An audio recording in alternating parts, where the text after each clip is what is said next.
So a lot of conferences now are requiring artifacts to be submitted, depending on what field you're in. Yeah, I struggled with that as a researcher. Yeah. But I was always a tool builder anyway, so I got away with it, I guess. Yeah. I had to work.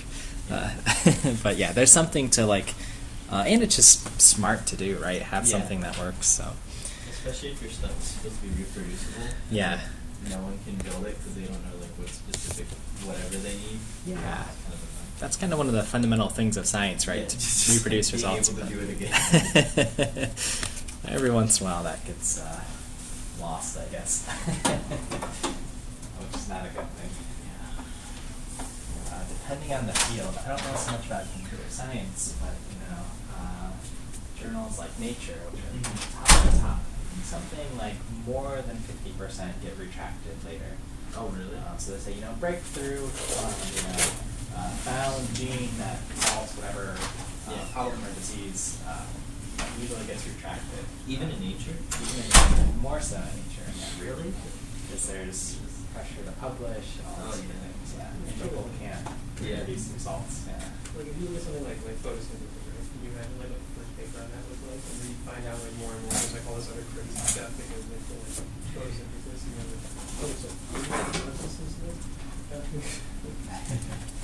that's something that happened with they actually found out there's two photosynthesis subsystems, photosystem 2 and photosystem 1. 2 actually happened first.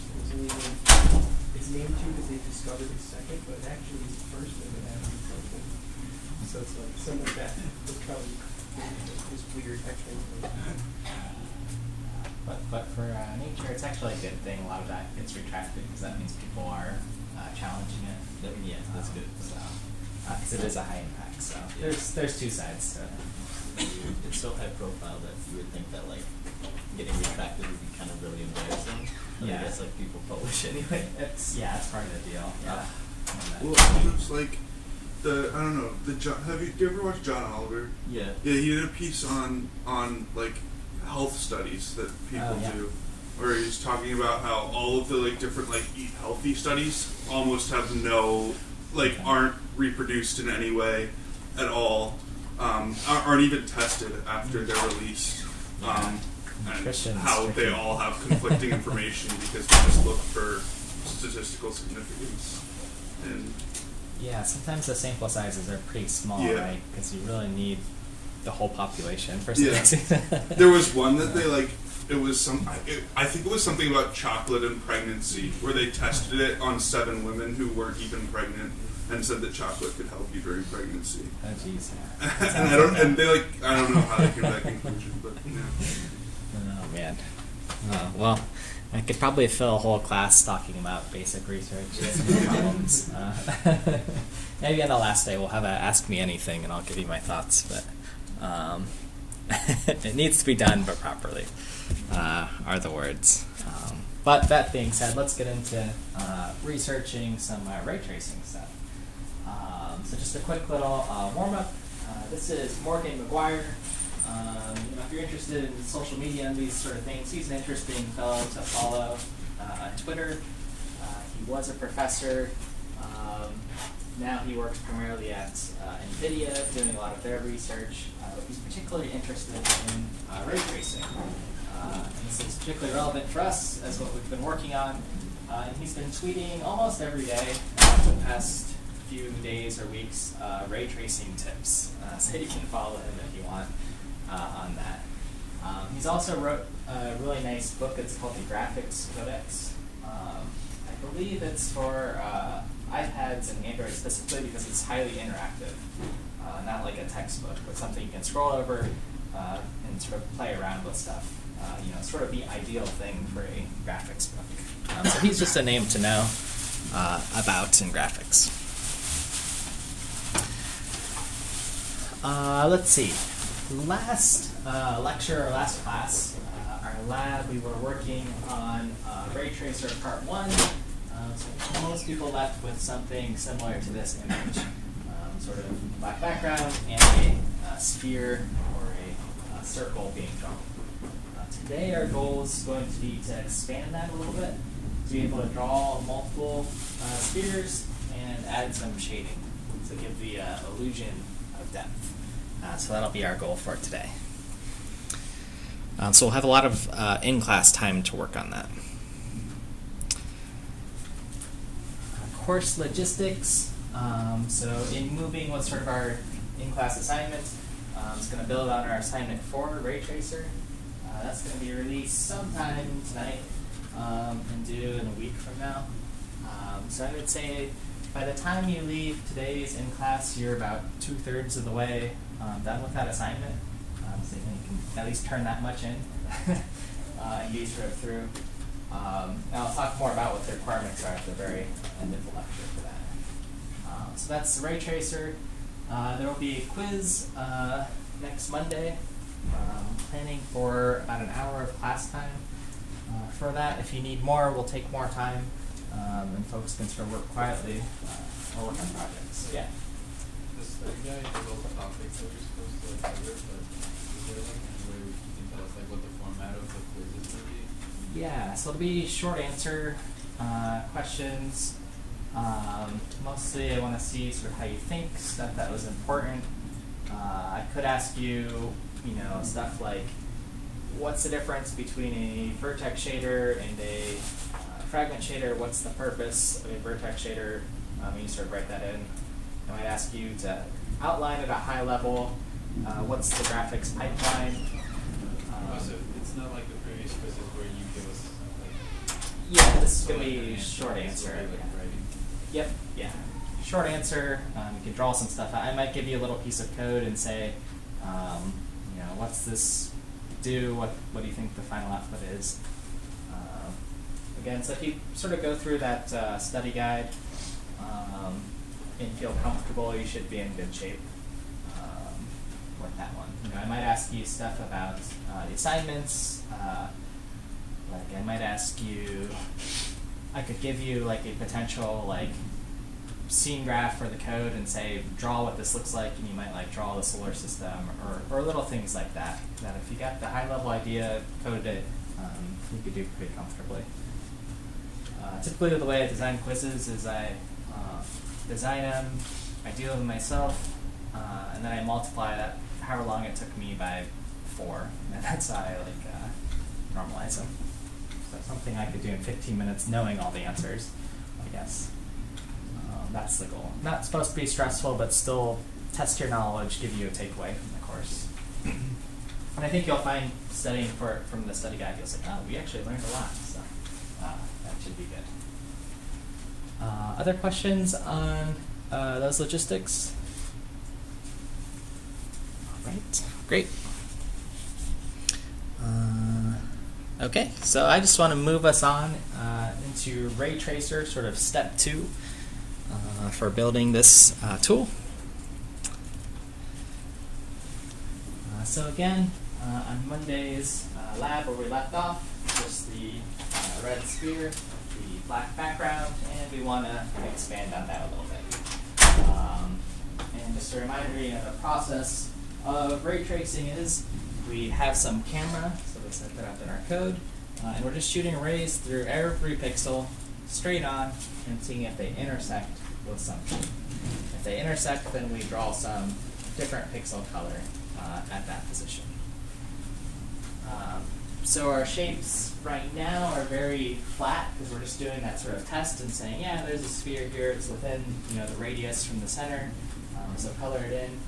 But now we want to actually add some depth information. So we're going to fix that by adding in normals.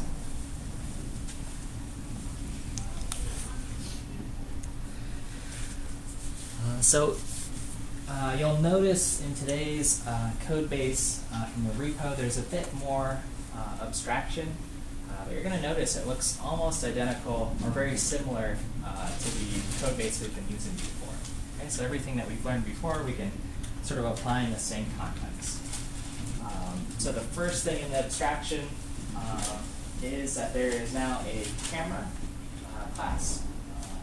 This is set up for you, but just so you know what it's doing, it's setting up the sort of width of the window, the width and the height, and where it is the actual eye position, so the origin of the camera or rays are being shot out. The responsibility of the camera for our ray tracers is to be shooting out these rays at every single pixel. So there is a ray, get ray function. Okay, so that's the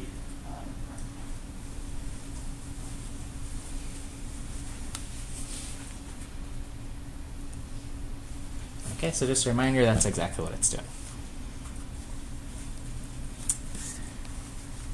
Okay, the next thing to make our scene a little bit easier to work with is to actually have some abstraction for the spheres. So we can place multiple of them, identify where the center is, the radius of the spheres, and so on. So just like in our OpenGL code base, we had our object class. Here we'll have a class for a sphere. Spheres have a center and a radius. Okay. So that's pretty familiar. The second part of the sphere class is sort of detecting if some ray hits the sphere. So there is a hit sphere method for that.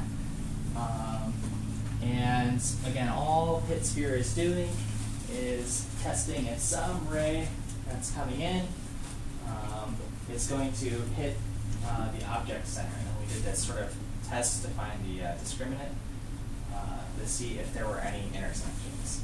So if we got a value of 0, that means the ray completely missed. There's no solution to a ray passing through this object. 1, maybe it hits the edge of the object.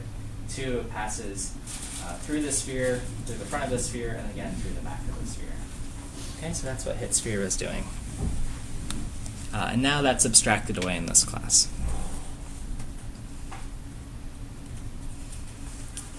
Okay, so one of your first to-dos for today's activity is going to be actually use this sphere class to make some spheres. So here's an example, creating a sphere, a new sphere, and just the vector for its center and its radius. Center, radius, and then here I've provided one big sphere that sort of is the background. Okay. Once we have these spheres, we'll also be able to add them to a scene, which is one of the next abstractions I'll talk about.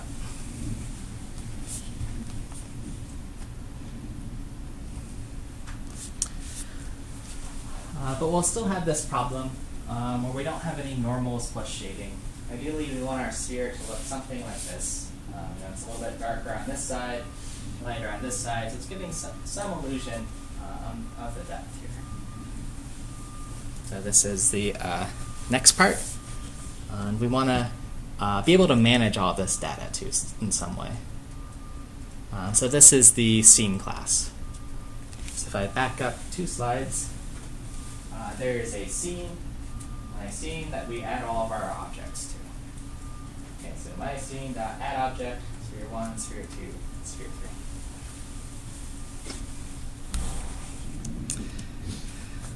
3. And the job of scene.h is pretty similar to our scene graph homework. It's to just take in all these objects and manage them in sort of a clean way. Okay? So just looking at the parts of the scene class, there's our constructor, destructor, a way to add all of our objects, and then draw a sort of final color for the scene, so our color fashion. If we remember from Monday, colors where we were doing pretty much all of our work, detecting if there was some intersection and what the final output color was. So let's investigate it a little bit more.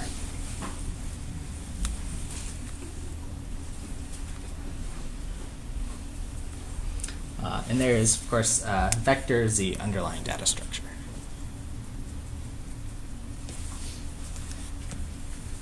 Okay, so scene color.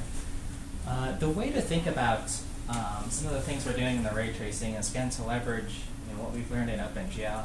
And I just sort of think of color as sort of the fragment shader. Right? Its job is to figure out what the final pixel color is going to be at a given location. Okay, so that's the job. So there's going to be a little GLM vec3 for the output color. By default, make everything black.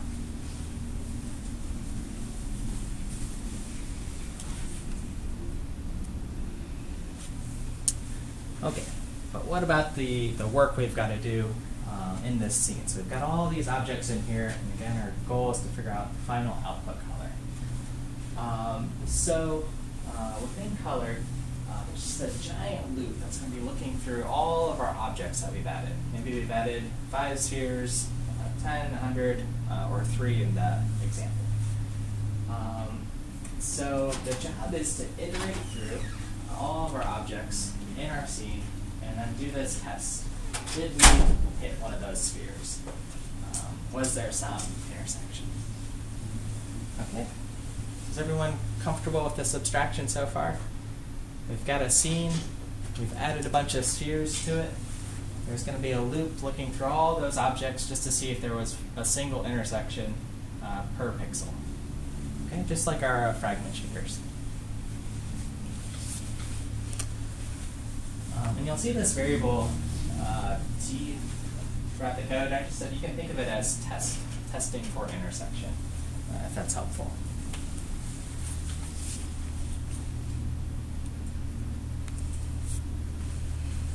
Okay, so if there is some hit, we output the color. Otherwise, we are doing that out color 0, 0. And this is what it looks like in the code. So there's a for loop at the top looking through all of our objects. If t is greater than 0.0, there's some solution, something we can intersect with for our camera. Then modify our out color. Okay, make it something other than just a dark pixel.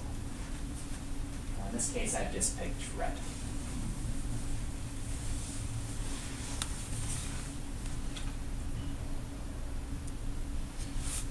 Okay, but there's some other stuff going on in this box. Whether you can read it from the back or not, there's just some more work going on here. And the work that's being done is, well, we found some intersection. Now how do we sort of shade it properly? And this is where we get into our normals. So that's what I first want to discuss. There's a bunch of sort of comments here, but sort of figuring out what our normal is and then shading it properly.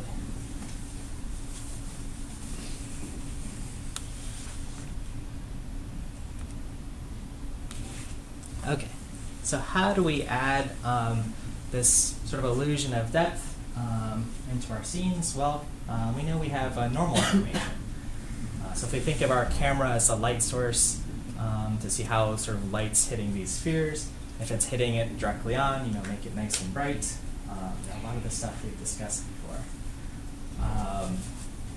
So, conceptually, what we get when we're calculating the normal is this diagram here, where we have the center of our sphere, and at some point, this ray that's being cast into our sphere. And if we subtract that point from which we hit the sphere, wherever that intersection is, from the center, that actually gives us our normal. So it'll look something like this. If you can imagine a sphere and then the normal is just pointing out, right, like a porcupine.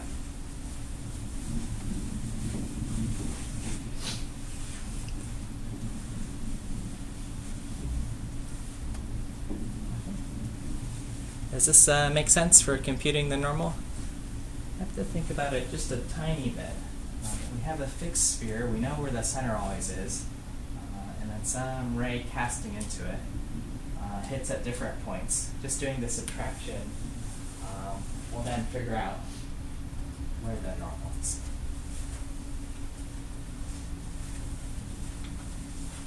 Fair? Yes, yeah. And so, I think that's fine. So the next slide. Oh, okay. To the next slide. Let's see. Okay. So how does this, sort of look like in the code? Sometimes it's helpful to code it first and then think about it, or vice versa. So I said sort of the tricky point here is remembering, where that intersection occurred. Last lab we had this R, where R was our array, dot point at parameter t. Okay? So R is array that's coming in from our camera that hits some object, and then T is the location where that intersection happened. Okay? Let's see, I guess I give a little example of things. Hey, at this point we intersect T. That gives us exactly the point that's subtracted from the center. And we do this for every object. Yeah? Why do we want the subtraction instead of like the absolute value of that operation?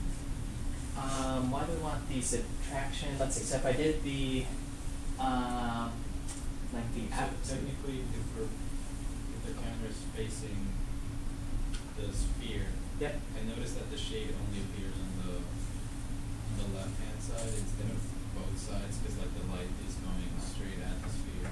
Yeah. So We want shade on both sides. would we want shade on both sides? Let's see. Let me think about that for a little bit. Because for our camera spacing, dead on. Yeah, so once we add in, so this is sort of a cheap shading model here. I guess I have sort of two answers. One is we're going to fix that little problem once we add in diffuse lighting. So once we figure out how light sort of scatters, so our light sort of just, yeah, it hits it, it gets some normal, and then there's actually three problems. One, we don't have proper light scattering, so it is going to look maybe dark in some areas. Two, we don't have the right field of view yet, because our camera is very simple. So you are going to see some weird like deformation in your spheres. That's okay. You'll see like an ellipse if you're off center. And what's the third thing I want to say?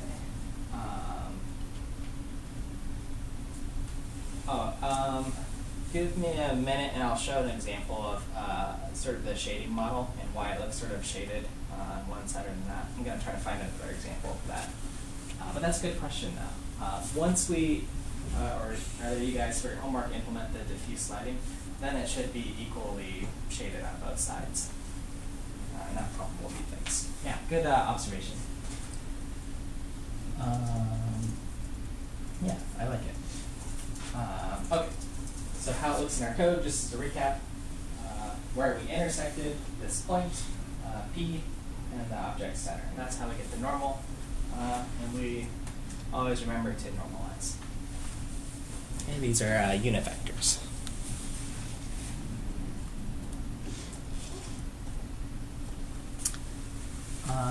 One kind of cool step, I guess if you want just your output color to be the normal, so you can see what that shading is, you can just make your output color the actual normal value. And if you remember when we did normal mapping the assignment, we had to get things in sort of this proper range, right? We did this sort of multiplication by 2 and subtraction by 1. Now we're sort of doing the opposite to get those actual normals and draw them as the colors. So that's what this little bit's doing. So if you leave this as your out color, you'll see that sort of greenish blue tint for your spheres.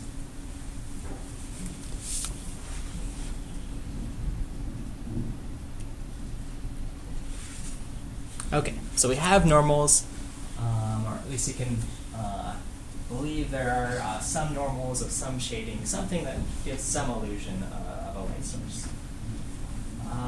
There is a second problem though. That is if we have objects that are sort of overlapping each other. Okay? So there's, in this code, there's this idea of the closest T, or the closest point at which there is an intersection. That's really what you want to draw. Right? This is sort of like, if we can remember back to Painter's algorithm, you just want to draw the thing that's in the front. You don't have to worry about that stuff that's in the back of the scene. And closest T, the actual idea is what the Z buffer is doing. And when we talked about the Z buffer and just taking, hey, the closest Z point.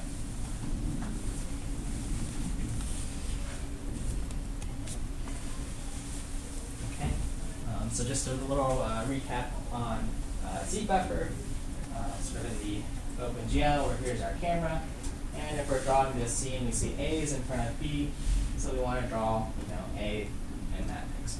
That's all this is saying. That's all we need to do. But we do need to do that little test.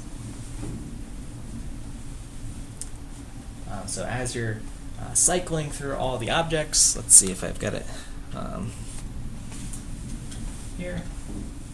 So we're inside this loop in our scene, looking through all the objects, testing if there is an intersection, and making sure if t is less than our closest t, so something we've already intersected with, then update the closest t to our new shape, and update the output color that we want to draw.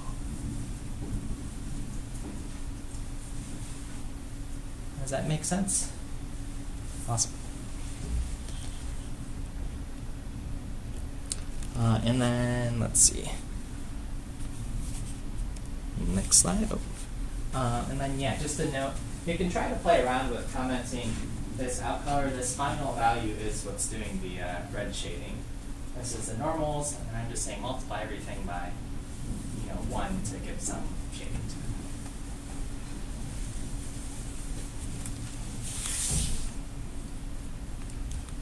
Okay, so tests for today. In scene.cpp, you'll compute the normals for the sphere. There's some examples on the slides. Implement the ordering with the closest t. So have some way to store that value of the items you're intersecting with. And then add colors to your spheres. Multiply them by some red shade, green, or whatever you want. And then in main CPP, you have to actually create your scene, which involves just adding multiple spheres and then adding them into that scene. Okay. So those are the objectives. If you get done early, you can try adding some additional abstractions to change the colors of the spheres. You can try moving the camera to see what happens. You can even try to make that interactive. And then for the homework, which I'm going to release later tonight, we're going to fix this field of view problem. Which, let me show you what the solution looks like while I'm talking about it. Let's see. So here's a solution. Let's see, it's a little dark. So here's a sphere in the center. There's sort of a giant sphere that's pushed in the back, so this looks like a ground or something. And then here's another sphere, but it is sort of like stretched out, or it looks a little bit like an ellipsoid. So we don't have the right field of view quite yet, and we'll fix that.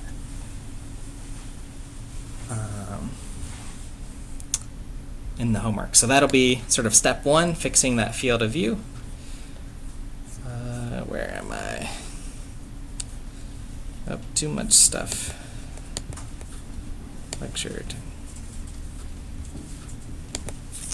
Other things for the homework, we'll be adding in the diffuse materials so we can get our proper lighting model, and then adding in reflections because it's cool and a little bit hard.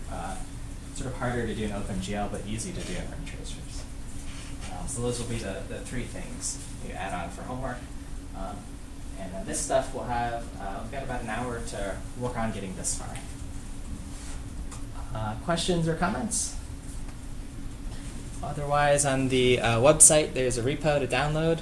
I'll be around to help, and you can work with a neighbor to get that scene drawn. And I'm going to look for an example. Yeah, question? Checking Lab 10? I can. I was going to check on Monday. So you have, if you want to get checked off, let me know and I'll do it just so it's out of the way. Otherwise, you have till Monday, as usual. 1 full week for the labs. I think most everyone got done. Let's see, tasks.